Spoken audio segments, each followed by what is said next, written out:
we don't know the order that you're seeing, Yeah. maybe you could call on people to go. Okay. So, good. Thanks, Heidi. My name is Holly Fairbank, and welcome to you all to this 107th celebration of Maxine's birthday on December 23rd, 2024. Welcome to you all. I'm the executive director of the Maxine Green Institute, and this is our first birthday video. Heidi Upton. Oh, be unmuted. Sorry. There you go. I didn't think I was coming up so soon, but I'm Upton. Be prepared. And I'm the president of the Maxine Green Institute, and so happy to see faces here and people from around the world. Maxine had such a great influence on me when I first started as a teaching artist at Lincoln Center Institute, and now as a professor at St. John's University. I use her ideas, and my students know her name, and I'm proud to continue and to learn more all the time about her and her thinking as I teach others about it. So anyway, welcome to everybody. Go ahead, Holly, call on someone else. Okay, and Allison, are you able to talk on your bus? Oops, you have to unmute. So I'm Allison Lehner-Quam, and I'm the education librarian at Lynn College, and I'm also a member of the Maxine Green Institute board. I work on the library committee, so I'm thrilled to hear about all of these translations and new publications that are coming up. I'm very happy to be with you. And I'm on a bus heading north in Manhattan. That's amazing. Janet, can you introduce yourself? Yeah, Janet Miller, teaches college, Columbia University, retired now, but almost finished with my Routledge book on Maxine Green and education. And that will be published in 2 different series at the same time. One more with a curriculum emphasis, which will be supported by the editor of that series, Bill Pineyer. And then the other is an invitational series with Routledge that is directed toward key thinkers in education. So this will be the volume on Maxine, and it should be, I think, in the early new year of 2025. So yeah, I'm happy about that and excited, and I miss her every day. Yeah. Thank you, Janet. And Singho, can you introduce yourself? Can I introduce you later? I'm almost being from my office, and I can show my face here. Great. Let's go to Vanessa. Hi, Vanessa. Good to see your face. Can you introduce yourself? Hi, I'm Vanessa. I'm from Spain. I get to know Maxine Green as a process of my formation as a teacher, and I get to know the Maxine Institute through internet. And I just finished the first seminar about Maxine Green philosophy, who was organized by the IMASE, by Terecmi Quintanilla and Pablo.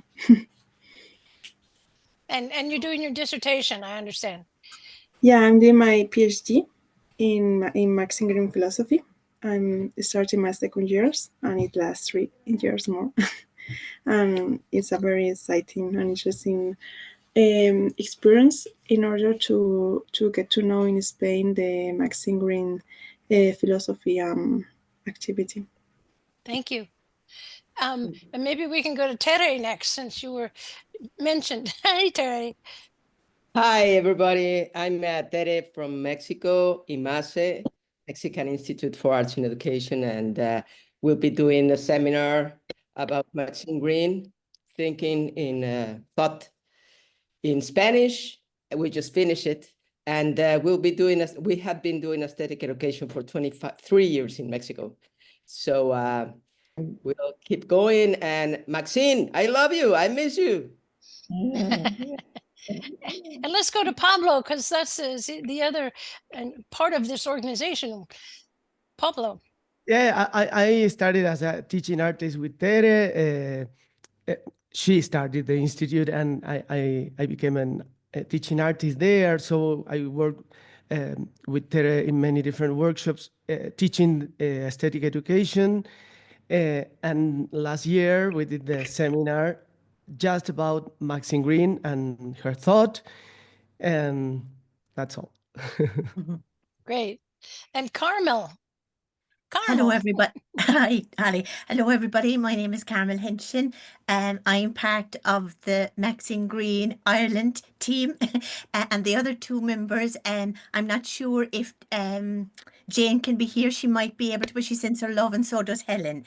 So I'm part of the team, and was based, I'm now retired, in the University of Limerick. Jane is head of poetry education in Poetry Ireland, and Helen was looking after programs in the Museum of Modern Art. So we're delighted. Maxine has always been influential, going back years and years. I remember reading your work as well, Janet, and William Pinar. And so it's been very strong in me, but it's been real now since I met Holly and Amanda and Heidi and the team, and I'm loving being part of this. So that's me, and hello to everybody. Great. Since you were invoked, Amanda. Thank you. Hi, I'm Amanda Gulla, and I'm a member of the board of the Maxine Green Institute and the International Coalition, and Professor Emeritus of English Education at Lehman College, along with Alison Lena-Quam.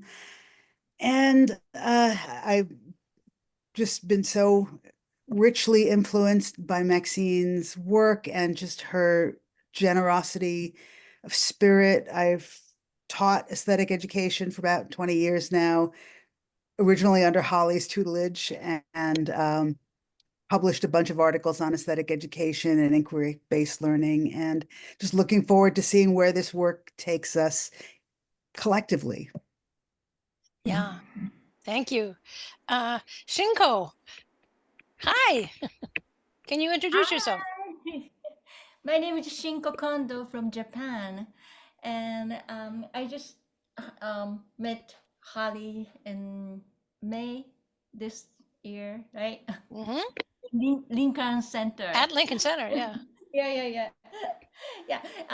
We are translating Maxine Green's Releasing an Imagination into Japanese right now, and we just finished the proofreading. The translation book is coming up next March 2025. We're so excited. So the team is with Mr. Ueno and Mr. Kirita and Mrs. Sonobe. So we four are translating, and then every time we meet and then do the meeting, we talk about how wonderful, how important this book is. So that the book is getting thick. Now it's almost 450 pages now. So yeah, so I'm glad to be here today. It's midnight, So Shinko, the four of you are all part of a music education, higher education. Can you tell us a little bit about that organization you work with? You're all different music backgrounds, different music educators. Yeah, I am music educator, but Mr. Ueno is a philosopher, and he translated many Dewey's books. And Kirita is also artist and also philosopher, and Mrs. Sonobe is doing improvisational theatric activities right now. So all different areas people join and then translate this book.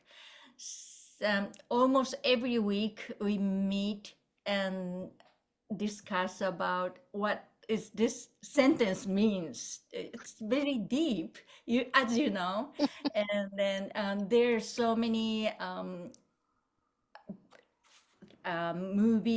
books, and then movies, and music and picture art, all area, covered all areas. So it's not easy to translate to Japanese. Well, maybe we can talk to Singho. Could you share your experience translating into Korean? Sure, I'm gonna share two links, that Korean versions of Variations on the Blue Guitar and Releasing the Imagination. Well, the first of Korean version of Variations, it was translated in 2011. So Maxine actually put down some preface of the Korean version of, Variations on the Blue Guitar. So that time, I really struggled like Shingo did that. Well, so I made a joke to Maxine. Maxine, if you could translate your work in English and then I can translate in Korean, because it was not literally English. It was Maxine Green's language. So it was successfully, translated. It's still widely circulated among Korean audiences. And the second one, Releasing the Imagination, the publisher is a different one. And because of the copyright, the publisher invented their own cover, not the Releasing the Imagination version of, orange and blue that Shinko mentioned. So my name is Seung Ho Moon. I'm a faculty member at Loyola University Chicago, and Jenna Miller, she was my dissertation chair, and she lives in my heart. Jenna, you said that you miss Maxine all the time. I miss you every day as well. So I'm so glad to be here with all the old friends and new friends, and thank you so much. That's great. And Susan, thank you, Singho. Hi, Susan. Hi, I'm Susan Thomason. I'm a Maxine Green board member. I'm one of the actually there are three of us on the board who are still connected to Lincoln Center, and so we all know each other from Lincoln Center. I've told many of you, but my connection to Maxine goes back a long time, and I got her up on her feet and down on her back and rolling around on the ground, because she walked the walk and talked the talk. We were up to no good in a lot of her summer sessions, and we collaborated on a lot of things, including the yellow wallpaper, including a lot of poetry, poets that she loved, like Mary Oliver, Elizabeth Bishop, etc. And I was thinking about yesterday, I wanted to put something in the Padlet, which I did, and I was inspired by everyone's writing, and I thought, I thought, gosh, I teach aesthetics at Hunter in the graduate school, and Maxine's writing is so rich. I thought I could basically just go up and open any of the books, Blue Guitar, Releasing the Imagination, and find a quote anywhere, instead of trying to search through all my quotes for the favorite one. But she, like someone already said, I think of her, Janet, every day. She changed me. Yesterday I was down in the basement cleaning up papers, and I ran across open journals from my Hunter class that had beautiful quotes, where I was trying to ask my students to respond to those quotes, put them on the floor, and they walk around and can respond. Just another way of having a discussion. But anyway, of course, the papers on the floor randomly by the washing machine were Maxine quotes. So I'm happy that I knew her as this great thinker and philosopher and artist, which she considered herself to be. She was modest about it, but she considered herself to be. And I'm also glad that I know her as a person, and her, her eccentricities, her the parts of her that were not so sure of themselves in other ways. So I feel like I know her in a round way. And and as I wrote in the Padlet, she so inspired me in the end of her life, when she was unable to get out of her wheelchair, by every day trying to get up and walk. every day till the last days, right, Holly? I mean, it's, you know, it was really, it was really, it was really moving to see that. So I am what I am not yet, again, walking the walk. Now I'm so happy that within the last year or so, we have new partners. I have the pleasure of working with Tere and Pablo and Carmel, Jane, and Helen in Ireland. So we're so excited about this going other places, and the passion and the little bit different perspective that you are bringing from your own cultures, from your countries, from your point of view, from your window onto Maxine's work is so valuable to us. It helps us to see her more in a more rounded 360-degree complex ways, because she knew that was one of her favorite ideas in the capacities that we had at Lincoln Center, the idea of tolerating or dealing with ambiguity. That was one of her favorite things. She knew that things were complicated and there's not one right answer, wrong answer. So anyway. Absolutely. I think just to build on that, and the essence of so much of what I convey to my students, they pick up on is that art is a complex text, and so are human Yes. beings, and human beings are more complicated than you can imagine. So that was Ruth, can you introduce yourself? Yes. Hi, everybody. I'm Ruth Zeeland at Manhattan University, where I direct the graduate programs and work in undergrad, as well in education, general education, and special education. And I'm also treasurer of this wonderful institute. And Holly and I started the Imagination Conferences a long time ago. So it's really exciting that we're part of this,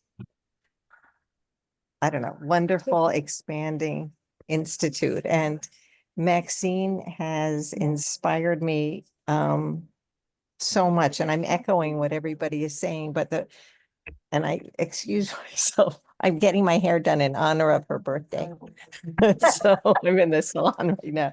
But one of the things that really sticks out to me is how she validated all of our perspectives, that there was no wrong answer. And I think that validation made it so wonderful for my students when they came and visited her in her apartment in her later years, when I was in her book club, at the salons that she had, and when she even came to our first conference, that just the idea that we could take any interpretation and she would run with it and accept that. Yeah. Okay. Thank you. Thank Please, anybody, we have another half hour to go, so we would love to hear more of your thoughts to sort of start a conversation that we can continue offline if necessary. The Institute is trying very hard to be a conduit, a sort of a clearinghouse for other people to come and join and share what they want to pursue or know about her, or share her inspirations. It's sometimes lonely out there if you're the only one in the country knows about her work. So we want to be a place for you to share that, and also to be we want to be alert to what other people are thinking. Share what's going on in Korea with what's going on in Mexico and Ireland, so that we can grow as Maxine did. So wonder if there's anybody who wants to jump in and add sort of maybe your reminiscence, or how else she has inspired your work.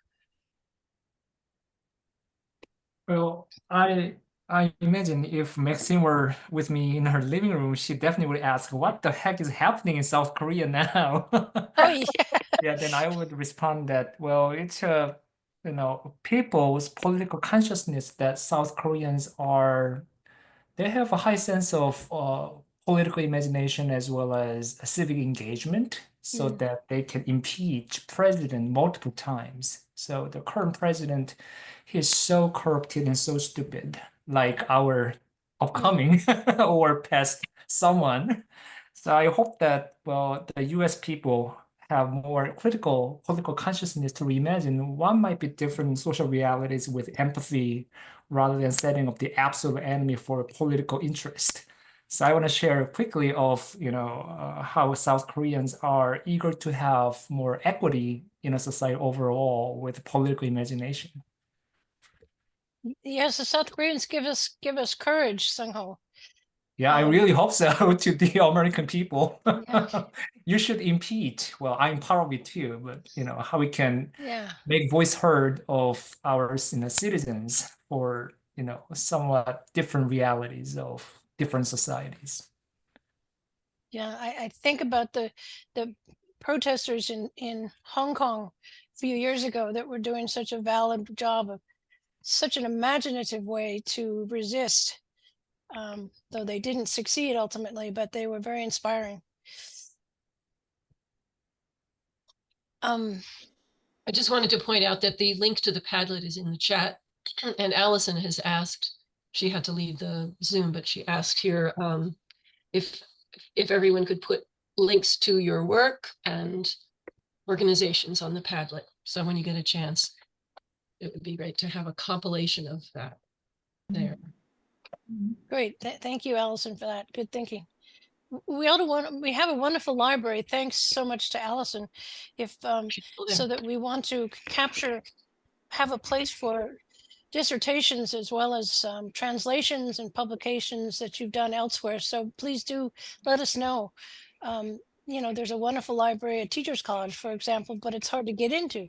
So unless you're part of that, so we want to be a little bit more accessible to, and more translations, the better. That's just really important, I think, to have more Spanish translations, more Japanese translations. Just, yeah, it's coming, right, Tere? Hopefully it will be coming. We want to make more translations now that we were at the seminar, that we got into several articles from different books and taking different topics of Maxine. And it's like we want to translate every letter of her work, knowing that it's not easy, that it's really complicated. But we are looking for the money in order to be able to do it, and hopefully we will soon have news in that regard, hopefully. And also we are going to be making about the seminar that we just did of Maxine, that we were like 8 months thinking about Maxine. People that was involved as taking the seminar, they were like 19 people from different parts of the world, but Vanessa from Spain, but there were 2 more from Spain, one other person from Colombia, and from different parts of Mexico. And we are right now working in creating some articles that we can create a book about our relation with this exploration about Maxine thought. And we were imagining the possibility of translating it into English, because it's going to be in Spanish. So that will soon, hopefully, we will have some news about the Spanish version, and then we'll figure it out how to share it with the world. And it's like every time I read a little bit more of Maxine or work, have some discussions with some others, it's like I always discover new things. So that idea that nothing is static, everything, it's moving, it's aesthetic, it's wonderful. And I've been, through this seminar, I've been able to understand a lot more deeper the aesthetic education that we are doing in Mexico. So it's that part of that philosophical anchor of aesthetic education. It's so important to build it together. Then that we are starting at the beginning of next year, we are going to be doing an aesthetic education. I don't know how you say it, but we're going to be working 150 hours with a group in presence, that we were doing more the methodology of aesthetic education, but we are going to be mixing a little bit more the Maxine's thoughts, because it helps you go deeper and deeper and deeper and getting this social commitment, not only in a way of teaching, but in the way of thinking how this is going to influence the changes that we need in Mexico, and I think in all other places, about delivering imagination and changing political aspects of our world. That's wonderful, exciting. The way you're taking it further and further. Your team there is really inspiring. You know, there's a number of her lectures that from Lincoln Center and elsewhere that we have on our YouTube that we're collecting. So even though it's in English, I hope you include her voice in your workshops, because there's something about hearing her speak her lectures, which is so charming and profound. Yeah, thank you for that idea. And yes, we include it in the seminar, but we might think about including it in this other program. Sort of the way we did at Lincoln Center. We always had her lecture, and then we had the workshops. You know, that was actually, yeah. You know, in that regard, Holly, and I was listening to everybody speak about the translations and how Maxine wrote and everything. And I remember when I first got to Lincoln Center Institute as a new teaching artist, and I would be at summer session and she would be speaking. It wasn't so easy at first. No. Like, what is this woman talking about? And I had a hilarious moment when I had, it wasn't this semester, it was I teach a lot of first-year students, and I had them reading, I think it was just that excerpt from in Blue Guitar, the aesthetic space and experience thing on notes on aesthetic education, just that an excerpt from that chapter. And I had a student say, it could have been written so much simpler. You know, like she was like judging it. She was like the critic of it. And it would be, it's like, and then to think about how to translate it. And is there, you know, a way to approach Maxine's writing, which is so dense and so filled with references? She stands on the shoulders of so many others. And I don't know, to maybe write about that or somehow, you know, to think about how to help people approach, because now I don't get it. Like, what was I thinking back then that I couldn't understand what she was talking about? I know what you mean. You get indoctrinated, you know. It took me about 2 years to figure out what she was talking about.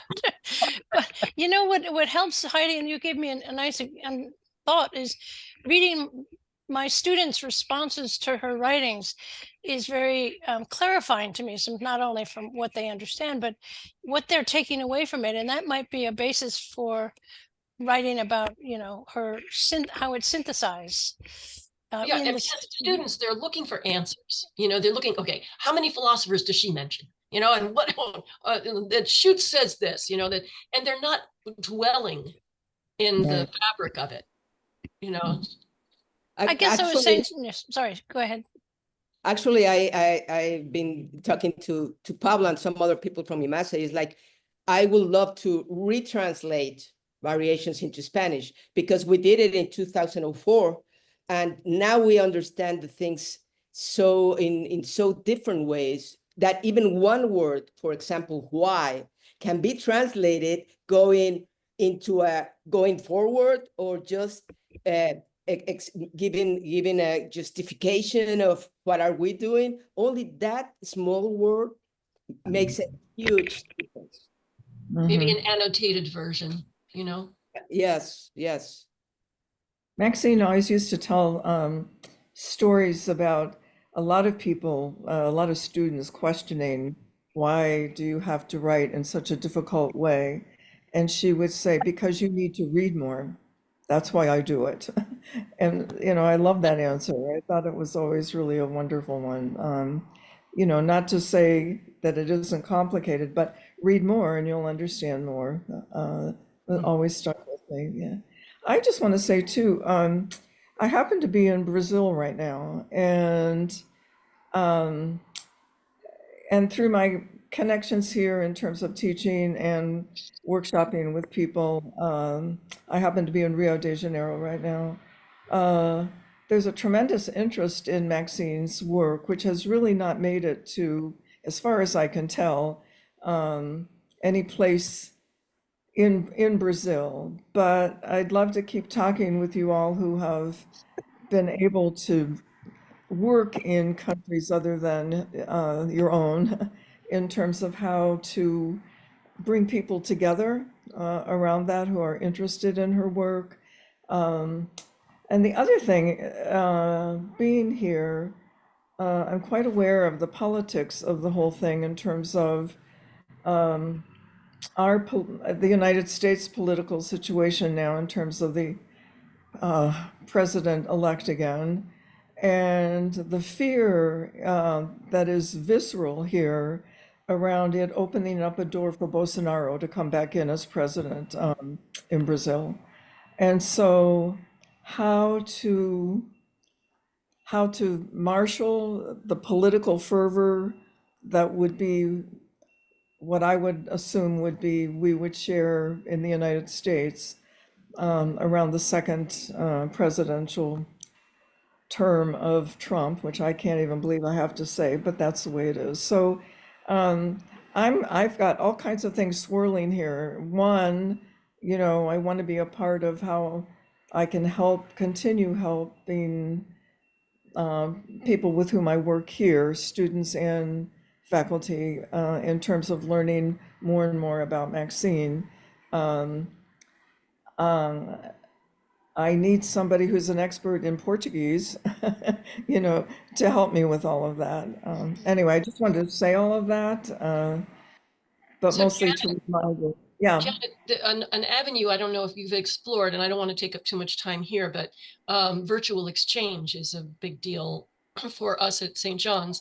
And I have been through 3 iterations of partnering with one from UK, one from Germany, one from Norway, and using Maxine's writing and ideas and partnering with a course in anthropology or in community development where we find common ground, and other, like we did like common ground, like the community development one was I'm blanking on the name of the, well, I can't even, another thinker who was very much associated with Maxine. It'll hit me in a minute or two. Prairie? Freyrig, yes, Freyrig, thank you. Hello. And so we used, the students learned in both places, learned about Freire and Maxine and their common thinking and everything. So virtual exchange is kind of a powerful vehicle for Yes, yes, spreading that. Yeah. I have some interesting things to share around how a lot of Brazilians regard Freire, perhaps not with the fervor that is more evident in what I'm familiar with, which would be US education. So that's really fascinating to me. And I have to be honest, frankly surprising to me when I first learned of that. So that's all the complications, right, of working with one another across all kinds of intercultural competencies. Yes, very much. So I'd love to talk to you more about that. Yeah. So I also want to highlight that how Maxine's work and her ideas are spreading out not only among teaching artists or educators. And I introduced my commitment with the Supreme Court of State of Illinois I'm using Maxine's idea of aesthetic education for teaching diversity issues among judges and probation officers and circuit clerks. So the idea is really well perceived by Chief Justice in state of Illinois, and she's spreading out this method of aesthetic education to other states. So I completed a workshop 2 weeks ago, and state of Missouri, they attended this workshop. Basically, 50 legal professionals got together at the Art Institute of Chicago, and we implemented Maxine's idea of to look at the same things differently. So I want to highlight that Maxine's ideas on aesthetics and imagination is not only our ownership among educators and teaching artists, but other fields like legal professionals are super excited to learn it.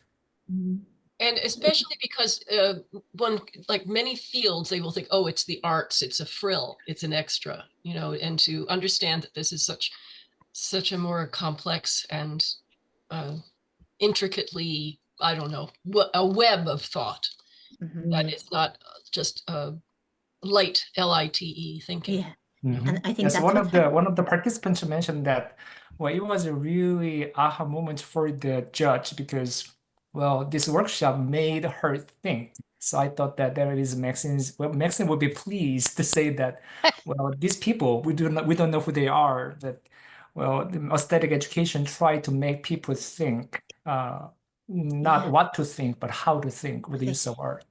And I think that that links to what we're doing kind of in making the connection with the Maxine Greene Institute in Ireland, that sense of deepening our understanding. I think for me and for many teachers and teacher educators, we'd have known of Maxine Greene. Maybe I would have understood and told my students about Maxine Greene, but it's that idea of how do we put the practice in a way that's kind of deep for curriculum understanding.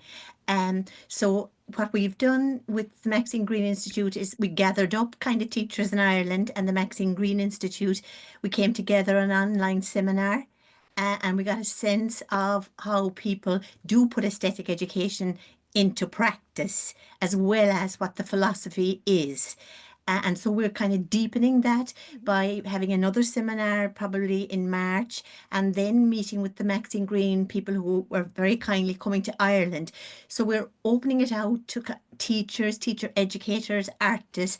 But my heart is in that sense of how do I as a teacher learn from this and how can I help other teachers? And I would love, for example, having retired, I'm trying to put something together now later on for working with secondary, like Amanda, I'm a secondary English teacher. How can I do something in the form of a book or an input that kind of be there for teachers in Ireland and for myself in relation to how the imagination is important and both personal and social. So, and it's that learning together is huge, having the time to learning together, having the slow time, rather than and in college I find with students, how do you build it in a way everything is very immediate and getting ready for school placement or going into class and covering a course, but how do you make it kind of real and lived out in a way that's meaningful? So and that's why I find it really beneficial to connect and see how her philosophy can actually live out in a kind of a practice or in a classroom or in a university or wherever. I just want to jump off of what Karma was just saying, because I feel everything that everyone is saying so strongly, and how much enacting our pedagogy under Maxine's influence feels like it's always been an act of resistance. It's never been easy.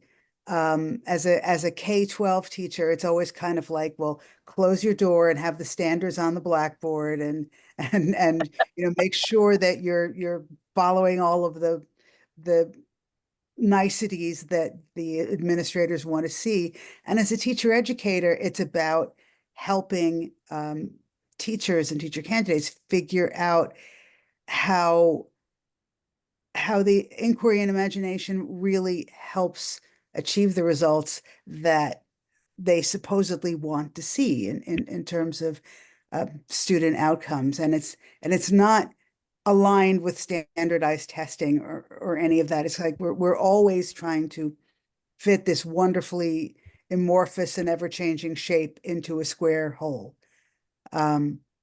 And I also felt very strongly what Singho was saying about political resistance, and that the way in which we need to be open to the imagination is really antithetical to this kind of conformist thinking. I mean, just today, basically, Trump was making an announcement along the lines of the fact that transgender people don't exist. And that was just so chilling and horrifying. The idea that you can tell an entire population of people that you are not who you say you are. And I think Maxine helps show us the way to resist and to keep on. And Yeah. Amanda, Carmel, and Carmel, what you're saying too. I think you were talking about slow time. That we're all, but students are always they have to get the thing, they have to do the thing, and to use Maxine's word, to situate yourself in aesthetic space is so powerful and so important, and for judges too, I would imagine, you know, to just be aware, to remind yourself that you have a body, that you are someplace, and this place has aesthetic qualities to it. That's it. I mean, once you get somebody to do that, and then to, oh, what's that sound? That's the ground floor of everything else. I think that even like what you're talking about, the standards, and we have to teach, which I don't live in that world, but you know, you got to get this done, you got to get that done. That nobody's going to go anywhere unless they start from where they are. Heidi, I so agree with you. It's almost like we're teaching again that everybody has a voice, whether they're reading something or looking at something or in a classroom, and we want students to challenge us. And it seems like, especially since the election results, that many people feel that we've lost our voice. And not just in this country, I'm hearing from relatives and friends overseas that the political climate is such that they feel like they cease to be. And it's wonderful that we're expanding now, that people are regaining their voices and being inspired by Maxine. Yeah, I think it's the voices, but it's also the ability to see what was not, could be otherwise, as you would say. And there's that sense of yes, my students also so often think I didn't know that was possible, or I didn't know that existed, or I was not allowed to even I didn't know that was a way of thinking, or you know, all these kinds of revelations that philosophy often does to people. But also the senses, you know, awaken us to different ways. But it just doesn't seem to, making meaning doesn't, they're not these clear other pathways to make meaning. There's only these rigid pathways, and that's just a sort of circumvents the entire possibility of human beings. So I agree with you, Ruth, and I'm hopeful, not that we're going to change the world, but that we can afford people around the world these kinds of connections, conversations. If we can possibly do that, that's something. At the end of that video on social imagination, Maxine says, you know, to not just to see, not just to feel, but to take someone's hand and act. And I think that that's really what we are all about here. Well, we're 5 minutes to closing time, but this has been a really beautiful conversation, and curious to know, you know, your input. We rarely get to see you all in one place. Is there an opportunity for me to ask what kinds of other conversations we have, kind of these online possibilities on the website, but to actually hear each other talk in this way and exchange ideas? Is this a kind of a forum that we could have more often? Is this helpful? yes, definitely. I've enjoyed it. I feel awake again, you know. Me too. It's That's the really an beauty of it. international community. It's really a family, you know, a family of like-minded people. And I think that it feels really connecting, you know, to do this. It feels, I think everyone feels less alone after a conversation like this, right? And I know I want to confess something, that after the meeting you did last year at the end of 23, remember, in that international meeting? The conference? Mm-hmm. Yeah, Tere and I, we both felt inspired by you, by talking about Maxine in this way. And that was the trigger for the seminar. Yeah. Wow. Oh, great. And it's lovely to talk like this. It's so lovely to kind of, it helps you to become aware and connected, as you say. I wonder, would it be interesting, the way people who have been working in aesthetic education and people who like Janet and Heidi and Susan and Holly and everybody, I wonder, is it worth taking a topic sometimes and putting that out as a way to kind of say, if I have a question around, well, how can we work with technology now and Maxine's thinking, or how, for example, in the kind of present day politics, how can we go about working with that in the classroom, or so just I wonder, is there some way of putting a focus on a topic, or that's only just an idea, to put Great out idea. there to people to kind of put a focused discussion on something, and because I'm sure that the knowledge that people have there, that there's such deep knowledge, and it would be so lovely to hear it and to share it. I think That that's a seems like a great good idea. idea. That's We a were great just idea. talking in the board meeting about AI and aesthetic education. And this Mhm. whole issue of translation, of translating That's Maxine's language to another language, and what the that's a lovely idea, Susan, isn't it?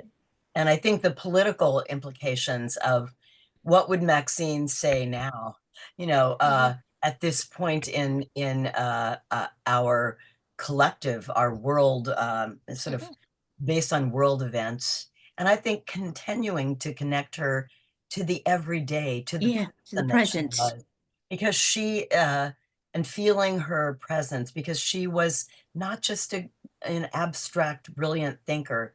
She was a real person. And as Heidi was saying, she was urging us to see our world in the everyday, to watch those newspapers blowing across the street, to just be attentive to everything. And it doesn't take a work of art, but it just takes looking and seeing and communicating that more, being more sensitive and more wide awake, so to speak. So she There's a couple actually, of to things. your point, Oh, she sorry. actually referenced things in the news on almost all of her lectures. So there was Yeah. very relevant to the moment. And yet, of course, that becomes, as you look back on it, more and more kind of, unfortunately, universal. But she was attuned to the everydayness outside her Yeah. window, and also to the news and to Dancing with the Stars, of course. I think that there are two lovely things there, the idea of the translation at different levels, the translation of kind of the meaning of her work in terms of her philosophy, maybe in terms of her practice, the translation in terms of connecting it to our everyday life and how it's meaningful now and how she is meaningful now in a kind of real sense. And also the sense it was when people mentioned that they remembered Maxine every day, and that they remembered when she was in her wheelchair wanting every day to kind of make the step. Just something about knowing her, knowing the actual person and her everyday life for those who didn't know her, the things that she did that were impressive in terms of an everyday living. That was another thing that struck me. Well, let's think about how we can put that together and start to imagine a seminar series or a salon series. Another aspect was thinking about the younger generation, and this is for you, Vanessa. People like you, I can think of at least a dozen younger people in our community that are writing their PhDs and exploring Maxine from a completely different generational perspective. And I'm really curious to encourage that, and also to understand more about what you find so interesting, Vanessa, in her work. What drew you to it in your life, in your you know. For me, discovering Maxine Green was kind of connection, as her work and her thinking was written some years ago, but it's really lively nowadays, as we see how some movement of polarization, out of critical thinking, out of compromise, is raising, and bringing Maxine Green's work and effort to see feel the art in a critical way, in a way that make us understand that anything is end.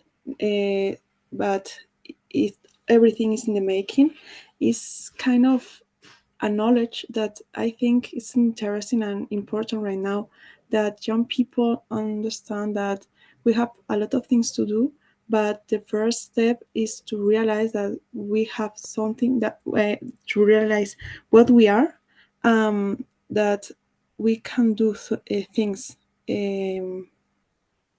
with our capacity and our compromise. So that's the things that most attract me from Maxine Green, that the word compromise, how the compromise can, well, compromise is in English, correct? Compromise. Yeah. With the art, with the city, with our community, can provoke change. Thank you, Vanessa. It's so great to hear a young person. I want to share, before I leave, I want to share one image of Maxine that I think you might appreciate. This was where is it now? Whoopsie. Hold on. Wait for it.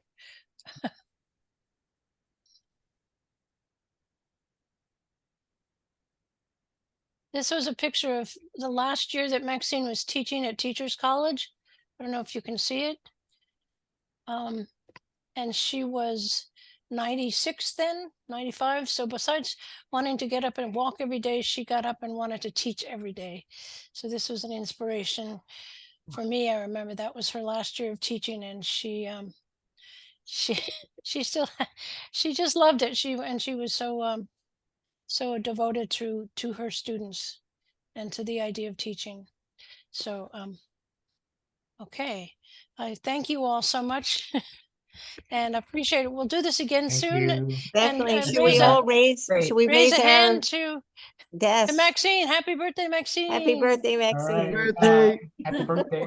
Happy birthday. Thank you all. I have Thank a you, recording, so everybody. this will be on YouTube soon. Bye-bye. And happy holidays, everyone. Thank you. Happy holidays. Happy Christmas. Birthday, Bye. Maxine, wherever you are.